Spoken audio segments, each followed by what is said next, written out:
Hello, everyone. So for those of you that don't know me, my name is Kim Hamilton, and I'm a coach on Alexis's team. And this is day 3 of your 7-day coach training. And today's topic is one of my most favorite things to talk about, and that is the basics of social media.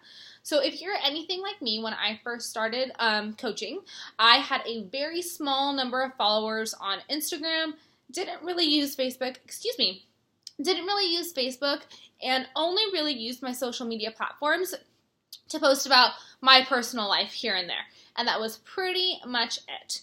But the good thing about social media is that you can get really good at it fairly quickly and use your social media to grow your audience and to let your audience get to know you and trust you more.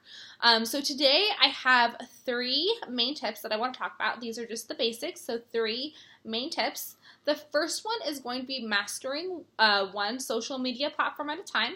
The next one is going to be showing up consistently. And the last tip I have for you is showing up authentically and honestly. So let's talk about the first one, mastering one social media platform at a time. This might sound kind of funny because I know when you first start coaching, you just want to shout it from the rooftops. You want everyone to know how much you love what you're doing, how much this is helping your life and your family. But I feel like when you spread yourself too thin, you're not giving yourself the chance to get really, really good at it. So I want you to think about what you're more comfortable with right now and where your people are at. So when I first started coaching, I was really comfortable with Instagram. I like posting on my stories. I like posting on my feed. I didn't really have too much of what I considered my target market on Facebook. A lot of it was my family members, old friends. Where my Instagram, I felt like I could connect with people better. So think about the place where you connect with people the best and start there. All right, my second tip.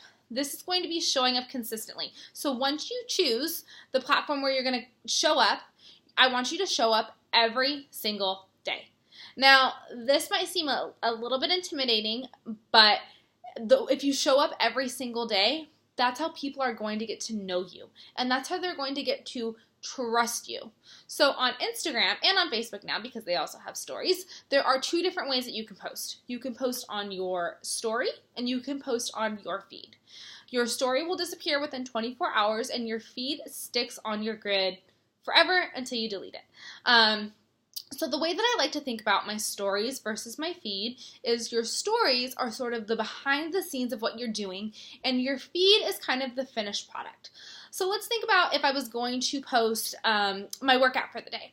I'm going to go on my story. I'm going to talk about the workout that I'm doing, maybe what style of workout it is, how far along I am in my program. So if I was doing Morning Meltdown 100, I would tell my audience that I'm on day 23 so they can follow along on my journey with me.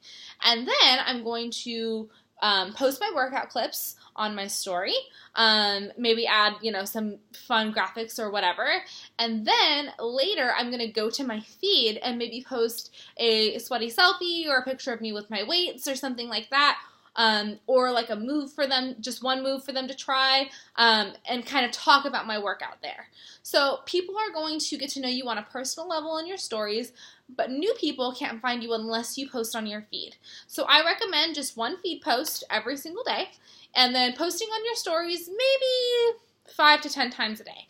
And what I like to do with my story is I just kind of take my audience through my entire day.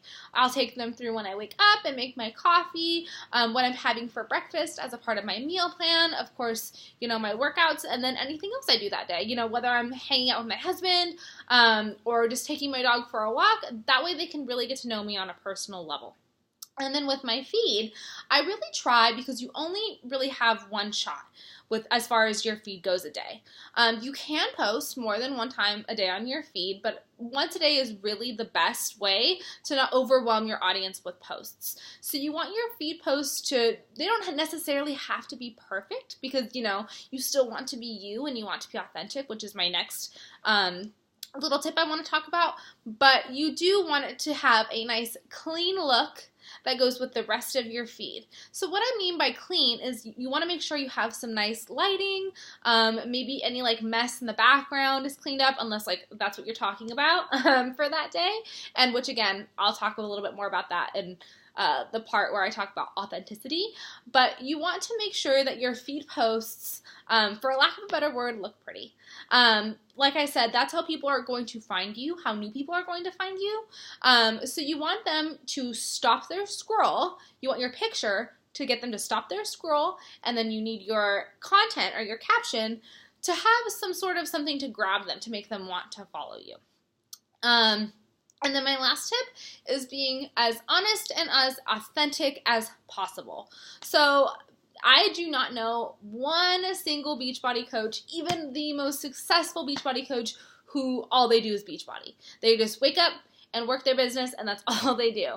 Nobody, is going to want to follow someone that only posts about fitness all the time and constantly seems like they have it together. And I can say this from experience because I made that same mistake. I thought that when I posted on social media, I had to be the perfect coach with the most beautiful pictures, and I could never ever miss a workout or have a treat meal or anything like that. And I was wrong. Because nobody can relate to that. That is not real life, and nobody can get to know you that way. So what I want you to do is I want you to think about just 5 main things that you have in your life. So for example, I am a military spouse. So I post frequently on my feed about just challenges and good stuff, sometimes when good stuff happens as a military spouse, to connect with other people who are military spouses that follow me. Another thing about me is that I am a dog mom, so I post pictures of my dog, funny things that he does, so other people who are dog moms can connect with me. I also have recently started getting really, really honest about my struggles with anxiety. There are so many people out there who struggle with this, so by being open and honest about these things, people can connect with me and they trust me. So I want you to think about those things in your life that maybe you could post about and how you could start getting really real and vulnerable on your social media. It might sound like a scary step at first, but trust me, it's going to make all the difference in the world. So remember, social media basics, master one platform. You are going to want to show up consistently every day and be honest and authentic. And with those, starting with those things, you can't fail.